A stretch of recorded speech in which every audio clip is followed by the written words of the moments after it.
मैं मेरे आराध्य श्री लक्ष्मी नारायण को कोटि कोटि प्रणाम करती हूँ। मैं उनको कोटि कोटि नमस्कार करती हूँ। तो आइए आज मैं बात करूंगी श्रावण मास में ऐसा कौन सा कार्य है जिसे कर लेने मात्र से हमारे घर में होगी धन की बारिश और जिसे कर लेने मात्र से हमारे रिश्तों में आएगी मधुरता, घनिष्ठता और मित्रता। आइए दोस्तों मैं इस टॉपिक पे बात करती हूँ, लेकिन प्लीज़ दोस्तों यदि आप लोग मेरे चैनल पर नए हो तो सबसे पहले तो आप लोग मेरे चैनल को सब्सक्राइब कर लो, वीडियो को लाइक कर दो और कमेंट बॉक्स में श्री शिवाय नमस्तुभ्यम का या बम बम बोले का एक प्यारा सा कमेंट करिए। हमारे शास्त्रों में श्रावण मास के सोमवार के व्रत का बहुत ही बड़ा महत्व है, विधान है। हम लोगों को श्रावण मास में सोमवार के व्रत अवश्य करने चाहिए।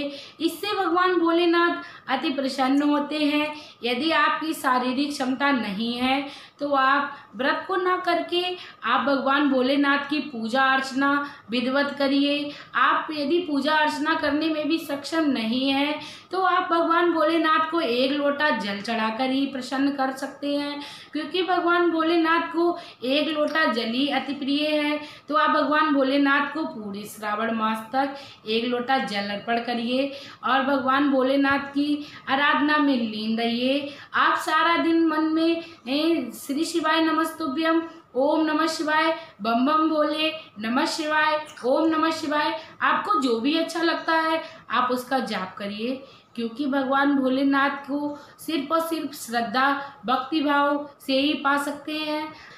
बाद बाकी हम लोगों में इतना सामर्थ्य नहीं है कि भगवान को पा सकें। भगवान को यदि हम लोगों को पाना है तो सिर्फ और सिर्फ एक ही रास्ता है, श्रद्धा भाव, क्योंकि श्रद्धा भाव भगवान को अति प्रिय है।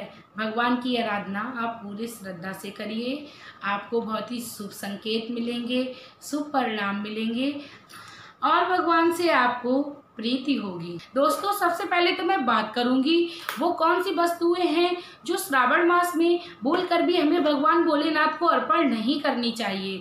मैं बात करूंगी केतकी के पुष्प की।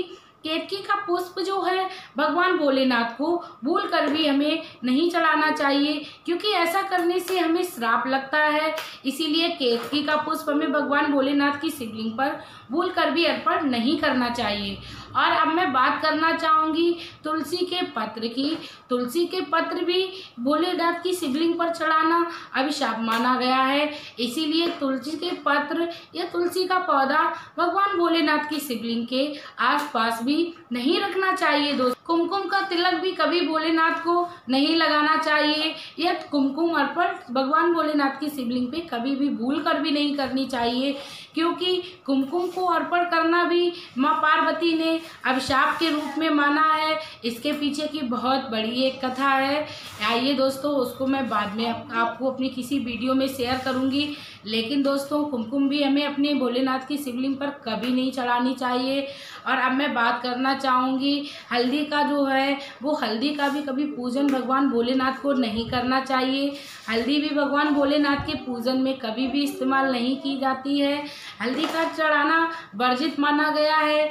और इसके साथ ही दोस्तों अब मैं बात करती हूँ कभी भी चप्पल पहन के आप चमड़े की चप्पल पहन के कभी भी मंदिर में आप प्रवेश ना करें, क्योंकि ऐसा करने से घोर पाप लगता है, क्योंकि चमड़ा जो है वो हमेशा ही अशुद्ध रहता है। इसीलिए आप इससे बचाव करिए। और भगवान भोलेनाथ के जब भी आप मंदिर जाइए तो पूर्ण श्रद्धा भक्ति भाव से जाइए। भगवान भोलेनाथ आपकी मनोकामना अवश्य ही पूर्ण करेंगे।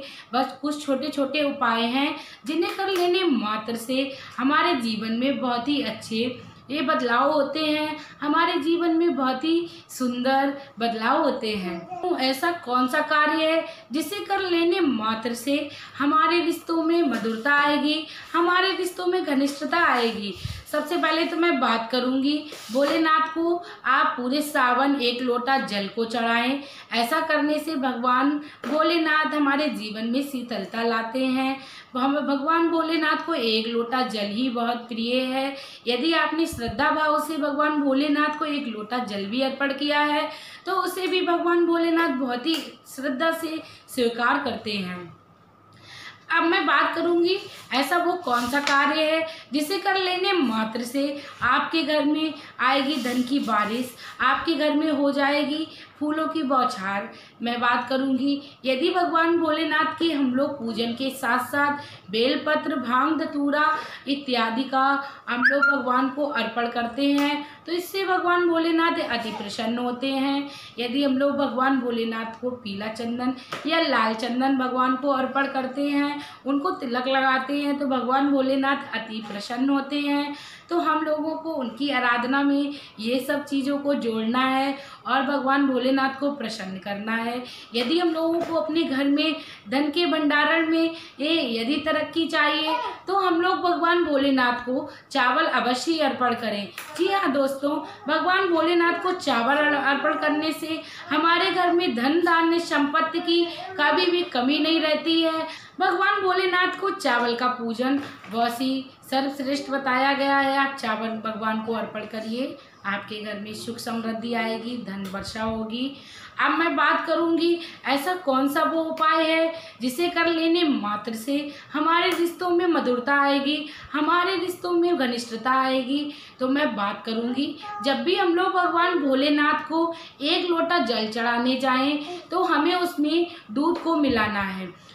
जब हम आधा दूध और आधा पानी भगवान को अर्पण करते हैं तो ऐसा कर लेने मात्र से हमारे रिश्तों में मधुरता आती है।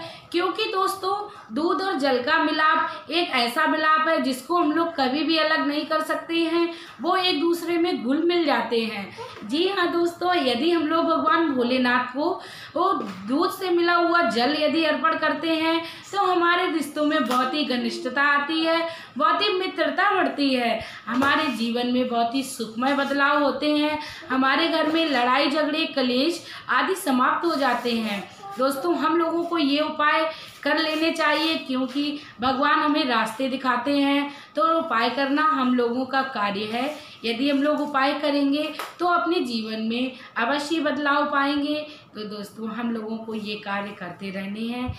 यदि आप लोगों को मेरी ये जानकारी अच्छी लगी हो तो प्लीज़ आप लोग मेरे चैनल को सब्सक्राइब करो, वीडियो को लाइक करो, प्लीज़ कमेंट बॉक्स में एक प्यारा सा कमेंट करिए।